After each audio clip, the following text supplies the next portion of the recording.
बाबाई, आज तुम्ही मतदानाचा हक्क बजावलेला आहे. सध्या या ठिकाणी कसा लोकांचा प्रतिसाद आहे? नाही, मी 165 नंबर वार्डमध्ये या वार्डाचा मी मतदार आहे आणि मी माझ्या मतदानाचा हक बजावलेला आहे आणि लोकांना पण मुंबईकरांना मी आग्रह धरतो की आपण जास्त संख्येने बाहेर पडा, मतदान करा. आपल्या हक्काच्या नगरसेवक निवडण्याची हीच वेळ आहे. जर आपण घरी बसून राहिलो तर ज्यांना आपण पसंत करत नाही तरी ते पण निवडून येत आहे. त्यासाठी ज्यांना तुम्हाला मतदान करायचं आहे मतदान करा, पण मतदानाचा हक बजवा ही मी सगळ्यांना विनंती करतो. नवाबभाई, खरं तर आज मतदान आहे, परंतु काल आणि परवा मोठ्या प्रमाणात पैसे जे आहेत ते नाही, मी आज राजकीय बोलणार नाही. इतकंच बोलतो आहे की लोकांनी मतदानाचा हक ते बजावलं पाहिजे आणि मोठ्या संख्येने मतदान करावं हीच मी लोकांना विनंती करतो. बाबाई, तुम्ही जास्तीत जास्त महिला दिलेल्या आहेत उमेदवार म्हणून.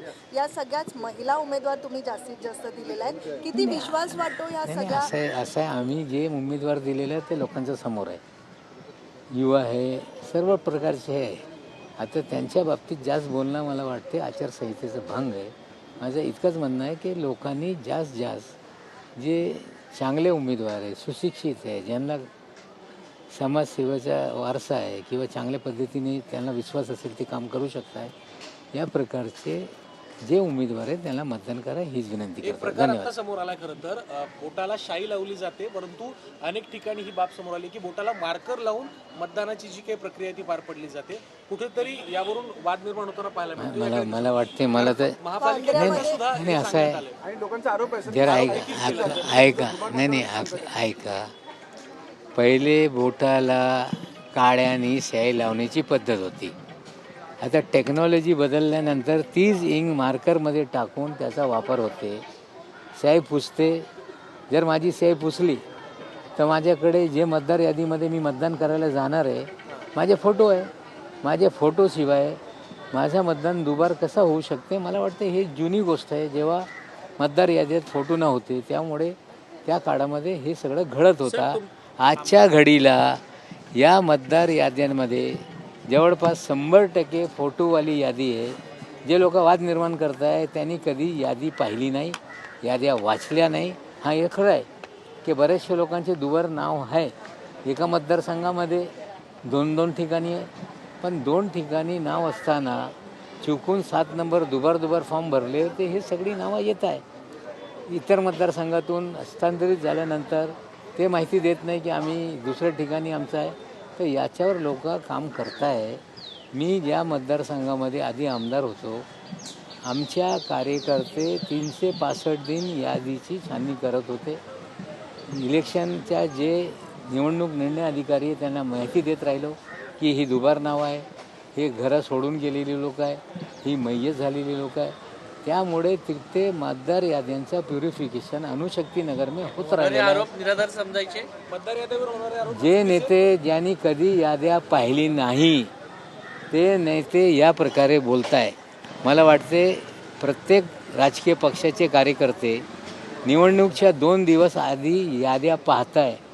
याद्या वर्षामध्ये 2दा प्रसिद्ध होते. किती राजकीय पक्ष आहे त्यांना मोफत याद्या मिळते. कलेक्टर ऑफिसमधून कधी ते याद्या घेत नाही. कार्यकर्त्यांना यादी वाचण्याच्या सवय नाही. नुसता बुमाबुम करून हे चालत नाही. कार्यकर्त्यांना ट्रेंड करून मतदार यादी बघितलं पाहिजे, वाचले पाहिजे. जिथे दुबार असेल किंवा मय्यत झालेली लोकं असतील किंवा घर सोडून गेलेली लोकं असतील, राजकीय पक्ष BLA बूथ लेवल एजंट आणि BLO याची जोड असते.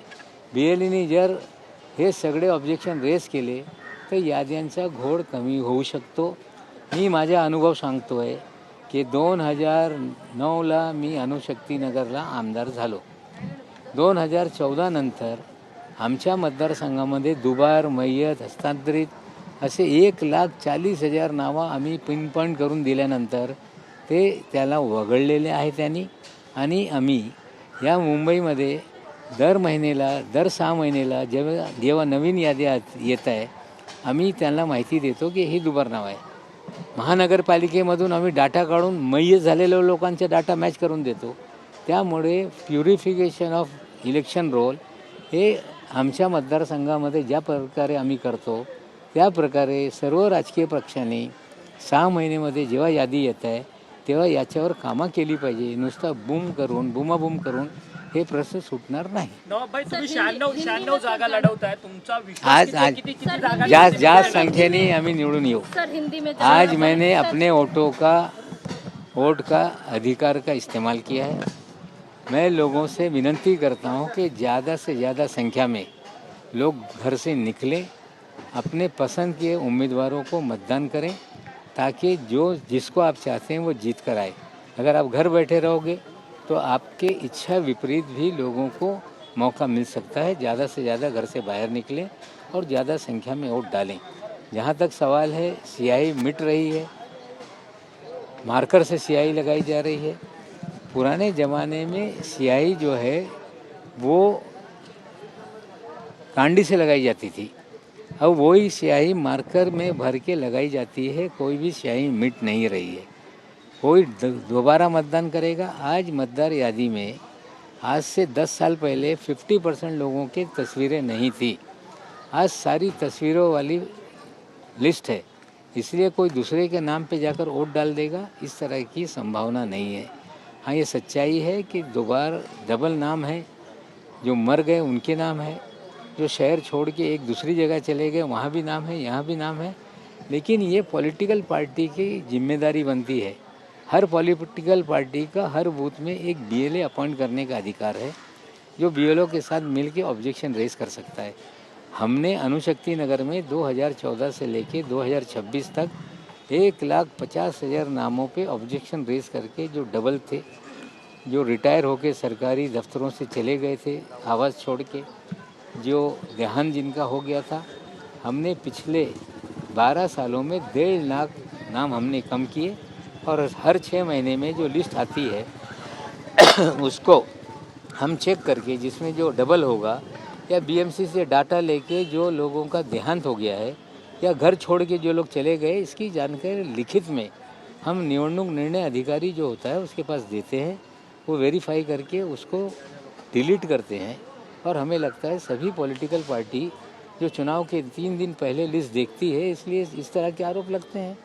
चुनाव लड़ना है या चुनाव जो है वोट में नाम बढ़ाना घटाना, ये 365 दिन की प्रक्रिया है. राजनीतिक कार्यकर्ताओं को ट्रेन करना पड़ेगा और मतदार यादी को हर दिन, हर महीने, हर साल देखेंगे, तब समझ में आएगा कि इसमें क्या गड़बड़ी है और गड़बड़ी दुरुस्त हो सकती है. सर, अनेक मशीन बात ज्या कर रहे हैं, आहेत लेकिन यहाँ पे देखा गया कि खुद वन मंत्री जो है गणेश नाइक, उन्हें जो है 3 से 4 बूथ दौड़ना पड़ा और बाद में फिर उन्होंने अपना वोट दिया. इसका मतलब उनके पॉलिटिकल कार्यकर्ता पहले से लिस्ट नहीं देखते, आखिरी दिन रात में लिस्ट खोलते हैं. हमारे यहाँ तो किसी भी तरह से कोई चीज़ें नहीं होती. हमारा पोलिंग एजेंट पहले से तय, हर बार वही बैठता है. बूथ का इंचार्ज है, हमने जो BLA बनाए वो पहले लिस्ट देख लेता है, लोगों को जानकारी दे देता है. तो हमारे किसी व्यक्ति को, इतने बड़े मंत्री, अगर उनको पोलिंग बूथ नहीं पता है, इसका मतलब उनके पार्टी का संगठन निष्क्रिय है. ये सच्चाई है. सर, अनेक मशीन बंद पडलेले आहेत, तर मतदान मशीन बंद हे टेक्निकल फॉल्ट होत राहत आहे, बॅटऱ्यांच्या अडचणी होत राहत आहे, मशीन ते बदलत आहे. मला वाटतं मशीन उशिरा सुरू होत आहे. आता हे जे अधिकारी आहे नव्याने ते ऑपरेट करत आहे, म्हणजे त्यांना दररोज काम नाही, कम्प्युटरसारखं ते वापरत आहे. मग बंद झाल्यानंतर रिप्लेस मशीन करत आहे.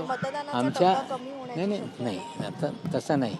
जर लाईनी राहिली ते गेटच्या आत जितका लोक आले असतील, जरी 2 वाजतील रात्रीचे, सकाळ होतील, मतदानाचा अधिकार लोकांना अबाधित राहणार आहे.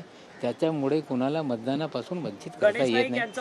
यांचं मतदान केंद्रावरती नव्हतं. त्यांना ऐन नाही, वेळेस असं त्यांचे मतदान केंद्र फिरल्यानंतर त्यांना मतदान करण्यात गणेश नाईक साहेब जर 3 मतदार बूथवर जाऊन नाव शोधत आहे, याचा अर्थ आहे ते स्वतः पॉलिटिकली अवेअर नाही आणि त्याच्या पक्षाच्या जे संघटना आहे ते निष्क्रिय आहे.